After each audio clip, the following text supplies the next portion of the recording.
Hello and welcome to our today's edition of news, and you're with me, Charity Chilanga. First, let's have a look at our top stories.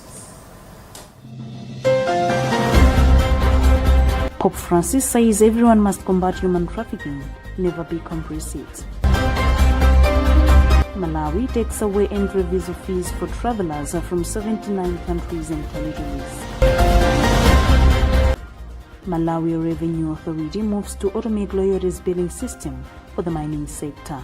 And in our exclusive report this week, Robert Edward highlights how Jumasonge Primary School grapples with classroom devastation and overcrowding crisis.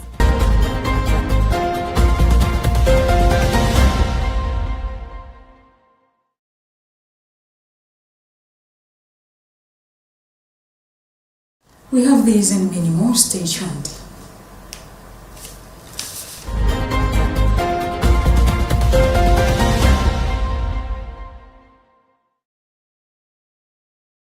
Pope Francis has made a vehement appeal to combat and eradicate human trafficking and urged society at all levels to combat the scourge and feel moved by the testimonies of victims as well as those whose voices remain unheard. In his message released on Thursday on the occasion of the 10th World Day of Prayer and Awareness Against Human Trafficking, the Holy Father said it is never too late to take action. We have a Vatican News report read by Tandiwe Mzumara. The Catholic Church's annual observance was first introduced by Pope Francis in 2015 when he invited the Women Religious International Union of Superiors General and the Men Religious Union of Superiors General to mark the day on February 8th, the liturgical memorial of St. Joseph in Bakita. Declared a saint in the year 2000, Bakita is the patron saint of Sudan and of human trafficking survivors. The Sudanese-born Italian Canossian nun was sold as a child into slavery and was a victim of traffickers until she landed in Italy, where she later became a Canossian religious sister. In his message, the Pope urged everyone to walk in the footsteps of Saint Bakita. The Holy Father says he associates himself wholeheartedly with everyone around the world, especially the young who are working to combat this global scourge. Lamenting that trafficking often goes unseen, the Pope thanked the media that bring to light modern forms of slavery as well as the culture of indifference that surrounds it. The Pope also thanked God for the many young people who have taken up the challenge of the day, saying their enthusiasm and commitment reminds everyone that is called to listen, dream, and act in order to counter trafficking. Pope Francis concluded by expressing his heartfelt gratitude to everyone engaged in the celebration of this day, blessing all those committed to combating trafficking and all forms of exploitation. The Church's theme for this year's day is Journeying in Dignity, Listen, Dream, Act. The United Nations separately marks its own World Day. The United Nations separately marks its own World Day Against Trafficking in Persons on the 30th of July.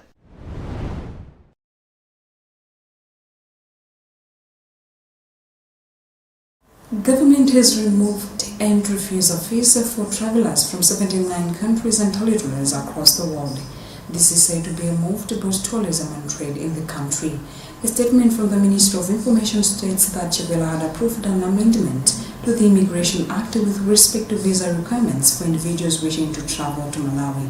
We have a report read by Brenna Deman.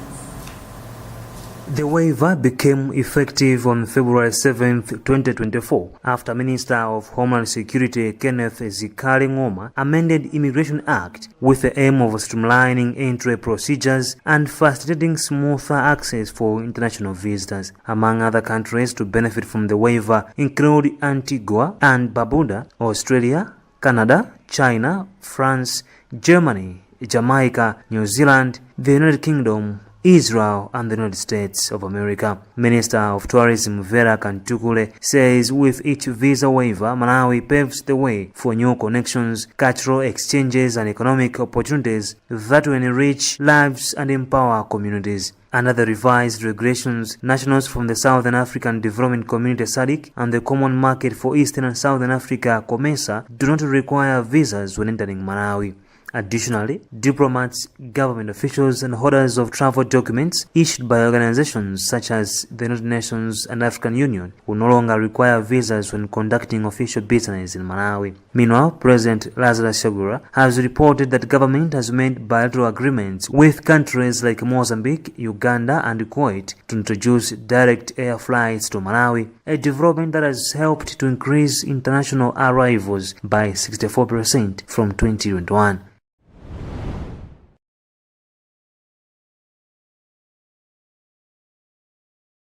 The Non-Communicable Diseases Alliance has emphasized the significance of urban locations in obtaining NCDC care services from a health facility.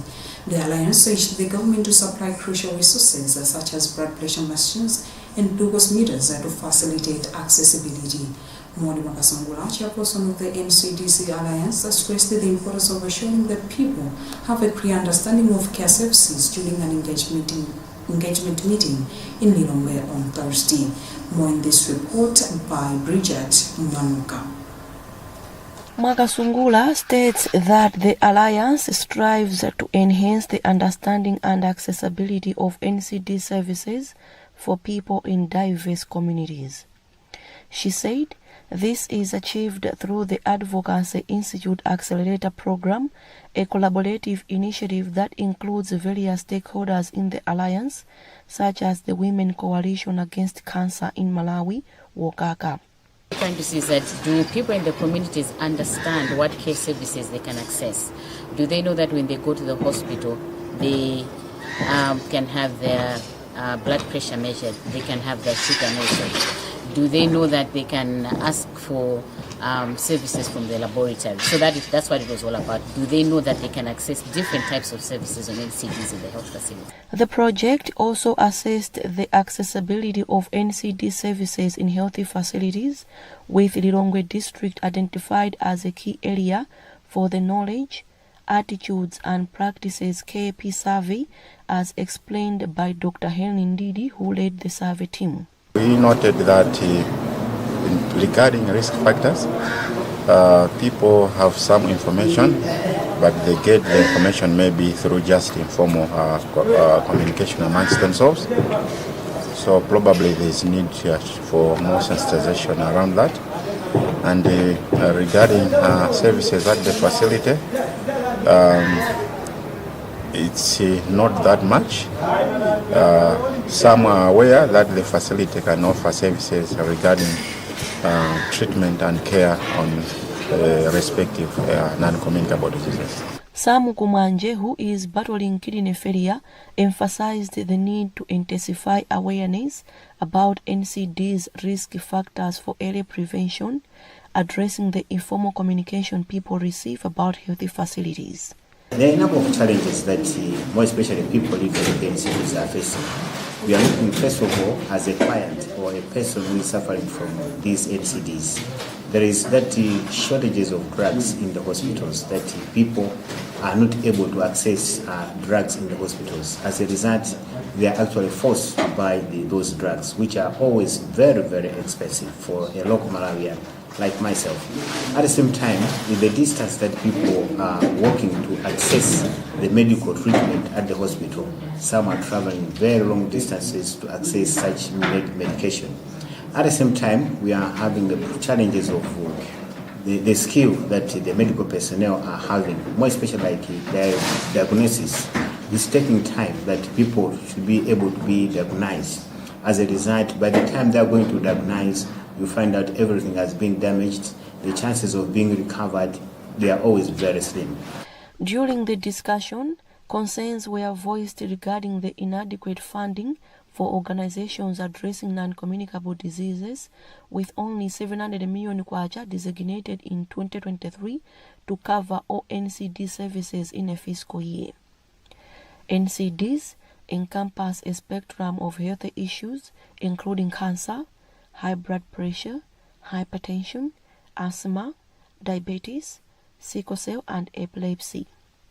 The project aims to improve the effective implementations of NCDs and associated policies by the Malawi government, concentrating on enhancing preventive measures, treatment, care, support, financing, and community engagement. Bridget Mwanoka, Luntha News.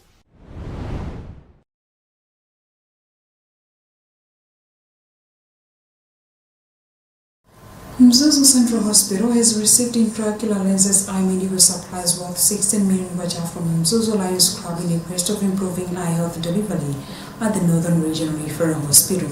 According to the club, the donation is part of the club's Site First Eye Hospital upgrade project it is implementing with the Central Hospital. Fales Chizombe has filed this report.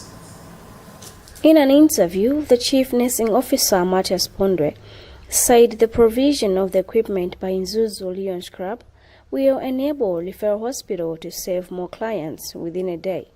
Bondwe stated that lenses in the hospital were in short supply and could not manage so many cases. She said with the supply from Mzuzu Lions Club, the hospital will now be able to handle so many cases in a day. Mzuzu Lions Club President Owen Kamera said he is happy that the club is fulfilling its charitable goal of eye health support, as witnessed with the provision of the medical equipment to the Central Hospital and thanks to financial support from Lions Club International Foundation and Latter-day Saint Charities. On his part, Lions Club District Governor for Malawi and Mozambique, Stuart Mutali, said Lions Club remains committed in making sure that the district realizes expected activeness by partnering government in a number of the developmental areas to save the human being. IOLs are critical medical equipment for inside restoring cataract surgeries. For Luntha News, Fales Chizombe.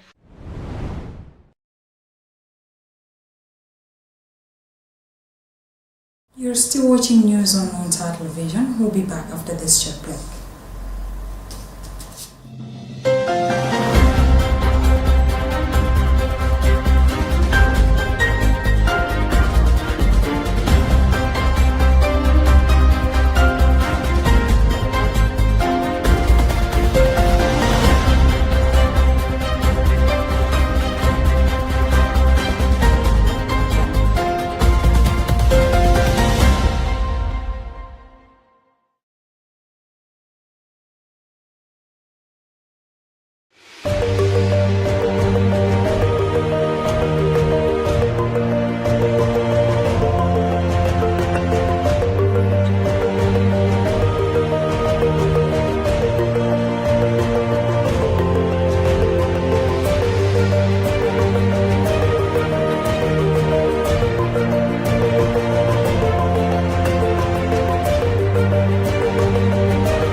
Personal growth to business solutions, there is no limit to what you can imagine. It's time to reimagine banking. Centenary Bank, our bank.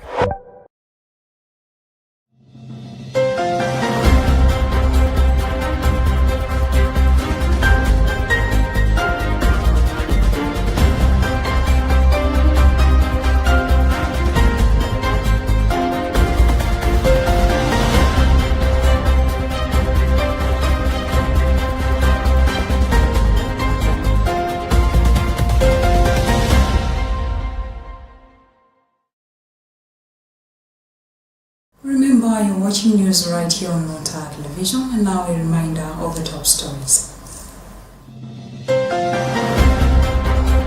Pope Francis says everyone must combat human trafficking, never be complicit. Malawi takes away entry visa fees for travelers from 79 countries and territories. Malawi Revenue Authority moves to automate lawyers' billing system for the mining sector. And in our exclusive report this week, Robert Edward highlights how Jimosonge Primary School grapples with classroom devastation and overcrowding crisis.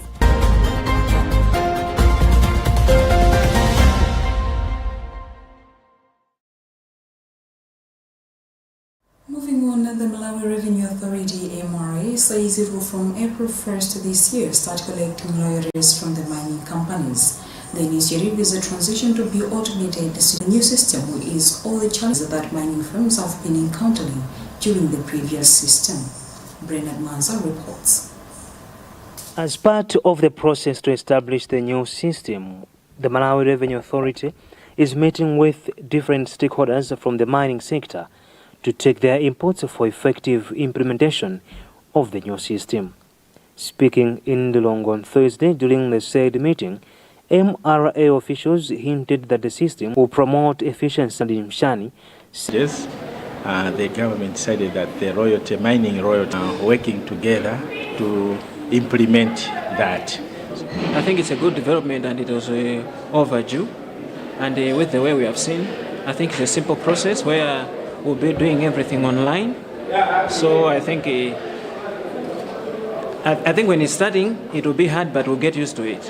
And it's a good development. The implementation of this system follows the amendment of Mines and Minerals Act, which shifted the powers in revenue collection of minerals from the Ministry of Mining to the Malawi Revenue Authority. MRA is the government's sole agency responsible for assessment, collection and accounting for tax revenues in Malawi. This is Bernard Manza for Luntha News.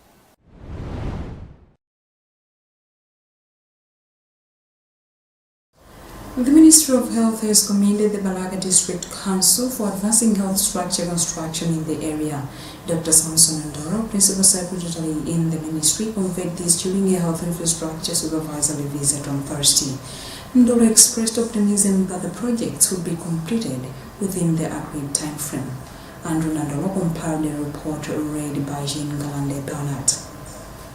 After inspecting healthy facilities in Balaga District, Dr. Ndoro expressed satisfaction with the progress of the structures, anticipating that upon completion, access to health care, especially for maternity issues, will be improved. He urged the Council to provide accurate information to the public and collaborate with community leaders for effective facility ownership. Dr. Samson Ndoro, the individual making these comments, emphasized the importance of community engagement. So far so good. We went to Balaga District Hospital first, then we came here at the Chendausiku Health Center. Both contractors, both works here and at the district hospital are on track. So they should finish on time. I must commend the council. They seem to have been doing a very good job in terms of supervision, and the contractors on both sides are also responsive. So I am very impressed. In response, Balaga District Commissioner Tamanya Harawa thanked the Ministry of Health for various ongoing projects. Harawa assured the Ministry of continued collaboration with local community leaders to ensure proper management and operation of the facilities. Good advice. The ownership of these facilities actually are the people themselves. As he said, we were here today. We cannot be here at the Chendausiku all through. Tomorrow we'll be at other places actually doing maybe similar work. So there should be total ownership of these structures. This will help actually to sustain the facilities in terms of utilization, in terms of avoiding issues of theft, as well as actually supervising the work as per se. So yes, it's a very good advice, and as a council, I'm sure we'll actually intensify our supervisory visits as well as monitoring so that we actually finish our work in good time, meeting the deadline of 31st March.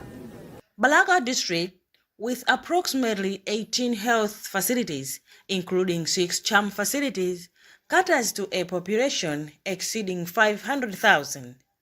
Currently, the district oversees 11 projects, with 3 focused on health infrastructure.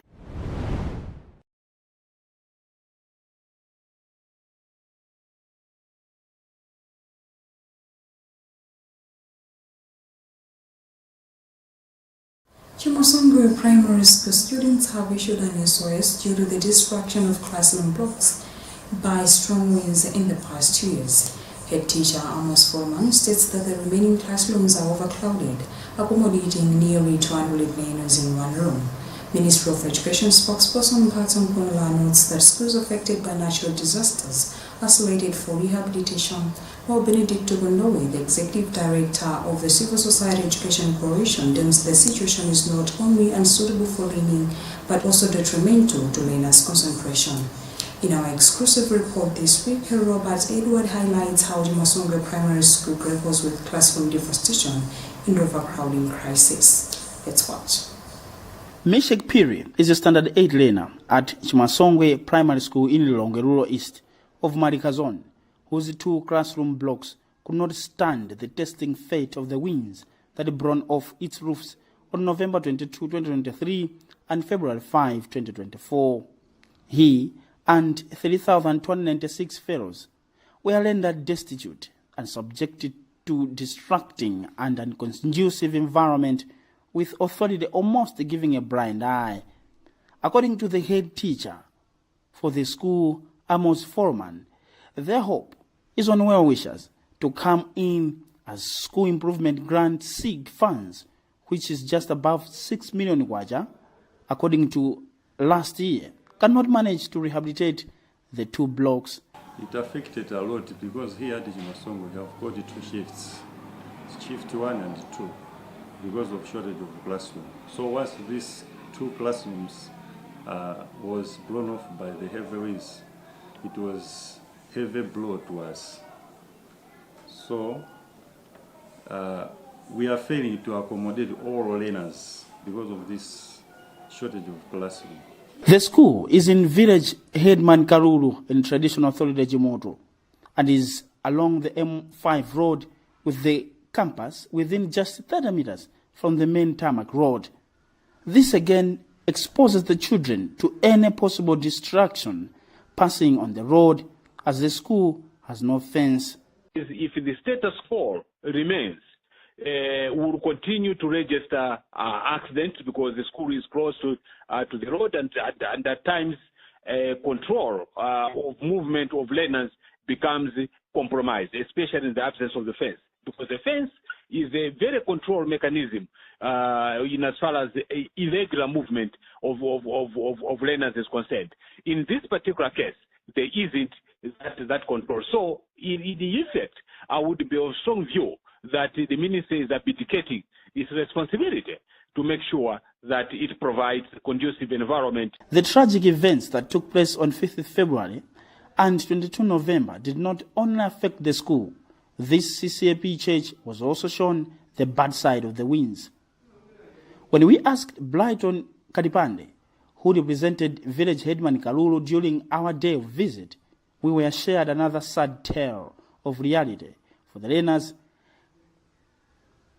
As he said, the blown-off classrooms are contributing to absenteeism, and that the children live in trauma anytime they see winds or rainy clouds in the sky. During rain season, there is no time to learn. And since the accident happened, when they are there, they are always traumatized whenever they see rains. According to the head teacher, nearly 100 learners have resorted to be transferred to a nearby school where they feel safe with the current rain season.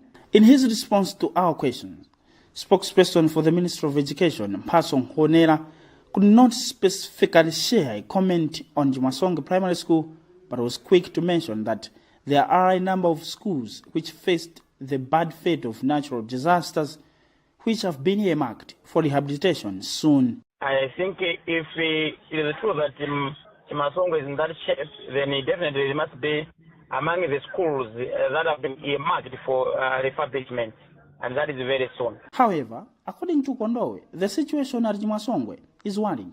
To think of a school near Capitol Hill being left months since November 2023 without being rehabilitated, saying the status quo at Chimasongwe falls short of a conducive environment for quality education access. So it is very, very concerning. That's why I think as an organization we've always advocated for readily available emergency fund that would respond to issues of this nature once they arise in education, especially in scenario where in some cases classes are combined. In other cases, the same class which had perhaps 4 streams end up using one single class, which contributes to congestion and also compromises on the teacher pupil contact. Sustainable Development Goal number 6 advocates for inclusive quality education for all. But for the learners at Chimasongwe, their situation need a well-wisher to be aligned to the goal by 2030.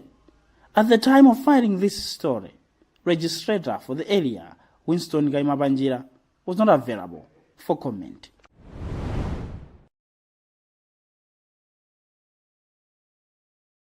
That item also concludes our today's news bulletin, but before we go, a recap of the top stories. Pope Francis says everyone must combat human trafficking, never be complicit. Malawi takes away entry visa fees for travelers from 79 countries and territories. Malawi Revenue Authority moves to automate lawyers' billing system for the mining sector. In the now exclusive report this week, Robert Edward highlights how Chimasongwe Primary School grapples with classroom devastation and overcrowding crisis.